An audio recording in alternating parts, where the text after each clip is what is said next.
Joana Dennehy era uma jovem mulher que cometeu uma série de crimes assustadores que deixou a Inglaterra aterrorizada. E o motivo? Joana dizia que se sentia entediada e muito curiosa. E o mais bizarro de tudo é que todas as vítimas que a Joana escolhia eram homens aparentemente mais fortes do que ela. Seja bem-vindo a mais um vídeo aqui nesse canal. E se você gosta de casos criminais e teorias, já aproveita e se inscreve aqui no canal, porque todas as terças, quartas e sextas, às 8h15, nós temos casos novos por aqui, tá bom? Aproveita também e já me siga nas redes sociais, que eu vou deixar aqui na tela pra vocês. E já dá um like nesse vídeo já no comecinho pra ajudar na divulgação. E agora, bora pro caso. Joana Dennehy nasceu no dia 29 de agosto de 1982, no sul da Inglaterra.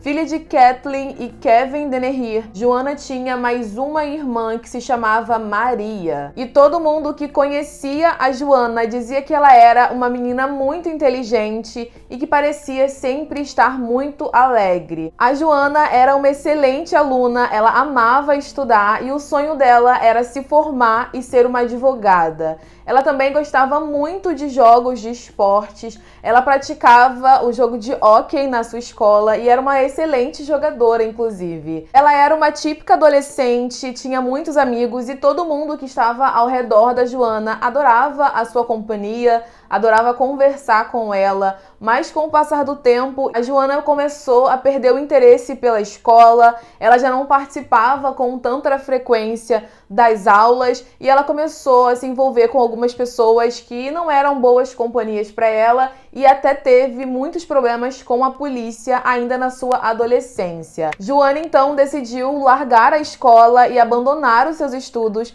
e começou a beber e fazer uso de drogas. Com apenas 14 anos, a Joana já não estudava mais e vivia aí pelas ruas usando drogas e bebendo e se relacionando com pessoas que não eram boas companhias para ela. Ela conheceu um homem chamado John, que tinha 19 anos, e os dois começaram um relacionamento. A Joana ainda era uma criança aos olhos dos seus pais, então eles nunca concordaram com o relacionamento dela com o John, já que o John era muito mais velho do que ela, mas contrariando a vontade dos pais e de todo mundo que aconselhava ela não ter um relacionamento com um homem tão mais velho assim, a Joana decidiu continuar o seu relacionamento com o John. Então ela fugiu de casa e foi morar com o John em um terreno baldio que ficava próximo à casa dela. Assim que os pais descobriram onde Joana estava, eles foram até o lugar, conseguiram levar a Joana de volta para casa, mas logo a Joana fugiu novamente para morar com o John, mas dessa vez o casal decidiu fugir para uma outra cidade que ficava a alguns quilômetros da cidade onde a Joana morava com seus pais. A Joana ainda era uma adolescente, ela tinha por volta de 14, 15 anos, e o John, como era mais velho, ele que trabalhava para sustentar a casa e a sua família. Mas o John não conseguia parar em nenhum emprego fixo, então o casal vivia de trabalhos temporários que o John conseguia e frequentemente eles se mudavam de casa ou até mesmo de cidade para tentar uma oportunidade nova de emprego para o John. A Joana costumava manter um certo contato com a família dela, eles ainda se falavam algumas vezes por telefone, mas por conta de toda essa dinâmica da vida da Joana e por estar sempre se mudando, ela não mantinha um relacionamento frequente, um relacionamento mais íntimo com seus pais. Com o passar do tempo, a Joana acabou engravidando do John e assim que os pais dela descobriram que ia ser avós, que ia ter uma neta, a Joana disse para eles que se eles quisessem participar da vida da filha dela, eles teriam que contribuir com uma pensão de no mínimo $1.000 mensais. É claro que os pais da Joana achou aquilo ali um absurdo. Na verdade, a Joana queria trocar a convivência da sua filha com seus avós por uma quantia em dólar. Eles então não aceitaram essa proposta da Joana e por conta disso a Joana acabou se afastando ainda mais da sua família e afastando também a sua filha de seus avós. Pouco tempo depois da primeira filha nascer, a Joana engravida novamente e o casal tem mais uma menina. E antes da Joana completar 18 anos de idade, ela já é mãe de 2 bebezinhas. O John, ele trabalhava muito para conseguir sustentar a sua casa e dar o mínimo de conforto para sua família. Ele não tinha terminado o seu ensino médio, então ele não conseguia trabalhos que pagassem muito bem. Na verdade, ele só conseguia mesmo trabalhos temporários e por isso a família continuava se mudando constantemente. A Joana, ela ainda era uma usuária de drogas, ela tinha muitos problemas com isso e como ela não trabalhava e o John sempre conseguia trabalhos temporários, muitas vezes ela vendia o seu próprio corpo para comprar drogas ou em troca de drogas. Isso gerava um desconforto muito grande no John e o relacionamento dos dois era um relacionamento muito instável. Eles constantemente brigavam, discutiam por conta dos vícios da Joana e porque também ela constantemente traía o John com outros homens. Por conta desse relacionamento instável entre a Joana e o John e por conta de todas as brigas e discussões que eram frequentes na vida do casal, a Joana às vezes costumava sair de casa e ficar dias e até mesmo meses longe da sua família, deixando o John criando as suas filhas sozinha. Mas ela sempre voltava pedindo desculpa, pedindo que ele a desculpasse, dizendo que iria mudar, que seria uma mãe melhor, uma esposa melhor. E o John, como ele sempre queria a sua família unida, que a Joana fosse a mãe dos seus filhos, né, que cuidasse das crianças, ele aceitava ela de volta, mas no fim acabava que nada mudava. Depois de uma briga entre a Joana e o John, eles resolveram se reconciliar, então a família decidiu se mudar para o leste da Inglaterra para começar uma vida nova, para tentar colocar as coisas no trilho, mas parecia que somente o John queria a união da família. A Joana até começou a trabalhar em algumas fazendas ali próximo da casa onde eles moravam, mas o salário era muito baixo, então ela não conseguia ajudar nas despesas da casa. E com isso, a Joana foi ficando cada vez mais triste, cada vez mais deprimida, e ela começou a usar um objeto cortante para cortar o seu próprio corpo. Ela também bebia demais e costumava esperar o John dormir para que pudesse agredi-lo. As agressões eram muito frequentes, a Joana frequentemente agredia o seu namorado John, então ele resolveu que precisava colocar um ponto final naquela relação quando a Joana passou a andar armada com um punhal. E em uma ocasião, ela chegou a golpear várias vezes o tapete da própria casa. Naquele momento, John disse que ele só queria fugir daquele lugar e colocar um ponto final naquele relacionamento. Então, no começo de 2009, o John decide se separar da Joana. Então, ele sai de casa e leva com ele as suas duas filhas para morar em um outro lugar e começar a sua vida novamente longe da Joana. Depois da separação, Joana perdeu completamente o limite. Ela chegou a ameaçar pessoas com seu punhal e foi detida pela polícia em 2012.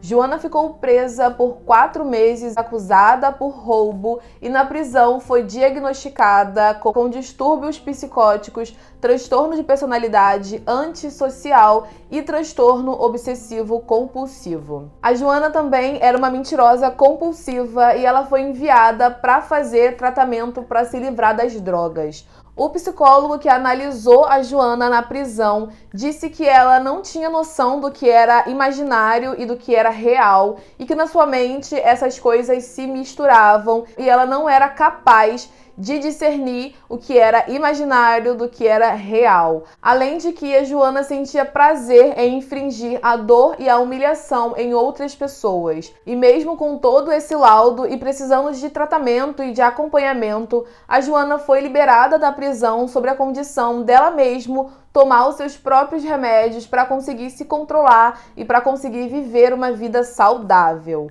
Em 2013, depois que a Joana saiu da prisão, ela conheceu um homem chamado Kevin Lee, de 48 anos. Kevin era casado e trabalhava como corretor de imóveis. Ele alugava alguns quartos e algumas casas bem baratinhas para as pessoas que não tinham muitas condições e foi assim que ele e a Joana se conheceram. A Joana precisava de um quarto, de uma casa bem baratinha para ela morar, então foi nessa ocasião que ela conheceu o Kevin. Ela e o Kevin logo começaram a ter um relacionamento, então a Joana morava no quarto que ele alugava de graça e também era responsável por cobrar os aluguéis aos inquilinos que moravam nas casas e nos quartos que o Kevin alugava. Naquela altura, a Joana já estava se sentindo muito bem, muito confiante. Ela tinha um trabalho, tinha uma casa, conseguia se alimentar bem, tinha amigos, tinha alguém para conversar. E por conta disso, ela decidiu parar por conta própria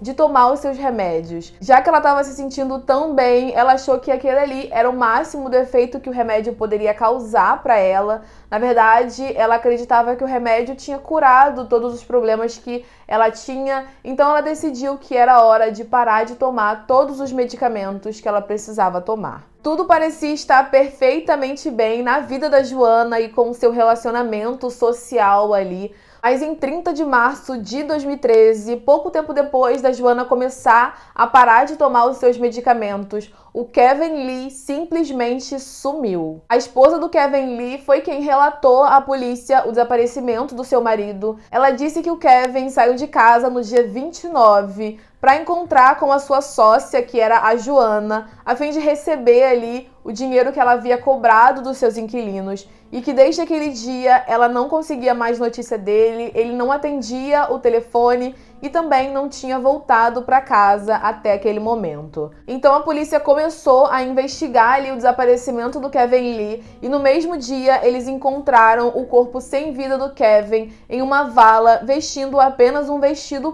preto. A polícia foi até a casa da Joana e quando eles chegaram na casa da Joana, eles encontraram no jardim um tapete e um colchão sujo de sangue. A polícia levou para análise, mas acabou descobrindo que o sangue não pertencia ao Kevin. A polícia também recebeu uma informação de que um dos inquilinos que morava no quarto ao lado do quarto da Joana havia desaparecido no mesmo dia 29 e pouco tempo depois da polícia receber essa informação, eles encontraram 2 corpos em uma vala na via rural da cidade. Um corpo era desse inquilino que tinha desaparecido e o outro era de um homem chamado Luca. O Luca, ele tinha dado como desaparecido no dia 19 de março e a polícia achou o corpo dele sem vida e a causa da morte do Luca teria sido golpes de faca. A Joana tinha conhecido o Luca naquele mês em um bar e os dois tiveram um relacionamento bem breve. A Joana tirava muito dinheiro do Luca e no dia 17 de março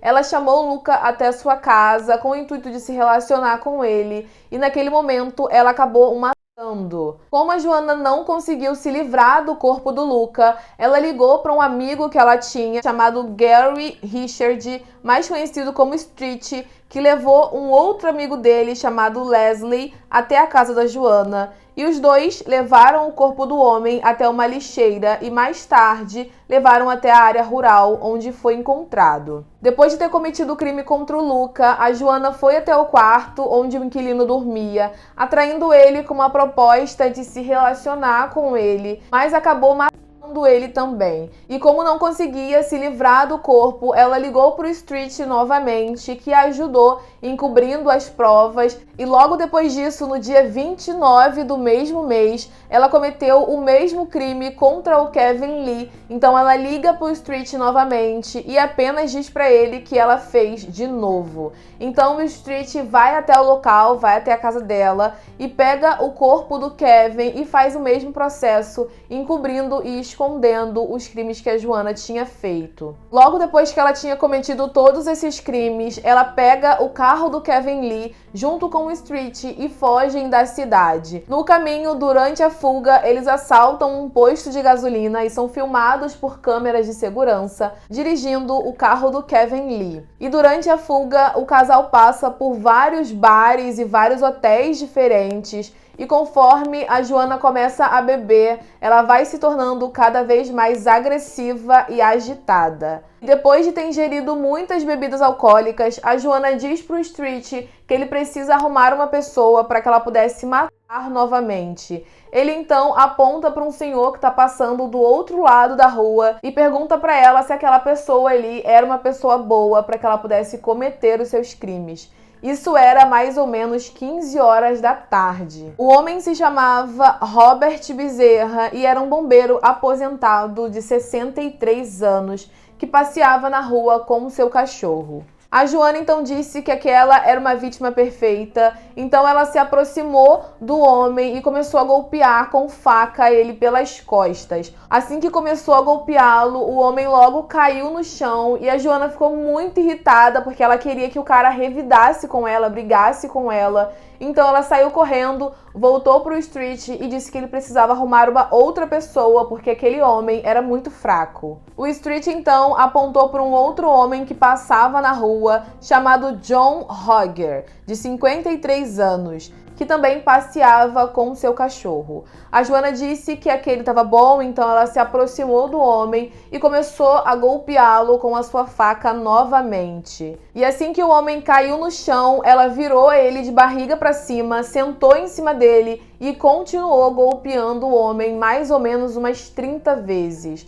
Assim que achou que tinha acabado, ela pegou o cachorro do homem, levantou, entrou em seu carro e fugiu novamente com o Street. Logo a Joana foi denunciada e ela já estava sendo procurada pela polícia. Então a polícia conseguiu localizar a Joana. Ela estava em uma loja de conveniência, não muito longe onde ela tinha acabado de cometer os seus crimes. A polícia abordou a Joana, ela estava muito calma, ela não resistiu à prisão e foi junto com os policiais até a delegacia. Na delegacia, estranhamente, a Joana parecia muito feliz, ela sempre sorria, ela parecia estar muito contente com tudo que estava acontecendo e parecia mesmo que estava fora de si. O John Robb e o Robin felizmente sobreviveram e foram eles que conseguiram identificar o rosto da sua agressora para os policiais. Quando a polícia começou a interrogar a Joana, eles perguntaram para ela o porquê que ela estava fazendo tudo aquilo, porquê que ela estava cometendo todos aqueles crimes. Ela simplesmente respondeu para os policiais que ela estava entediada e precisava se divertir um pouco. O Street acabou recebendo uma pena de prisão perpétua por ajudar a Joana em todos os seus crimes, com a possibilidade de liberdade condicional quando tiver cumprido 19 anos de prisão. O Leslie, ele também foi julgado e condenado por ter ajudado o Street e a Joana em todo o acobertamento dos crimes e recebeu uma pena de 14 anos de prisão. E em fevereiro de 2014, a Joana foi julgada e condenada à prisão perpétua sem possibilidade de liberdade condicional. As filhas da Joana sabem de tudo que a mãe fez e de que a mãe está condenada à prisão perpétua. O John disse que as meninas sentem muito medo de se tornarem uma criminosa como a mãe. Hoje, o John se casou novamente e ele vive com a sua nova esposa tentando criar as suas filhas da melhor maneira possível, ensinando a elas o verdadeiro caminho que devem andar. A Joana não tinha um perfil definido de vítimas, ela pegava qualquer homem que ela encontrava na rua com o único objetivo de matá-lo, causando a ela diversão e prazer. A Joana até hoje não se mostra arrependida por nenhum dos crimes que ela fez e por conta disso, os crimes que ela cometeu foram tão cruéis, bizarros e assustadores. Esse foi o caso de hoje, espero que você tenha gostado de conhecer esse caso. Comenta aqui embaixo pra mim o que você acha desse caso, se você acha que a pena que a Joana recebeu foi justa. Não se esqueça de curtir esse conteúdo e de se inscrever aqui nesse canal, tá bom? Um beijo, fique com Deus e até o próximo vídeo. Tchau!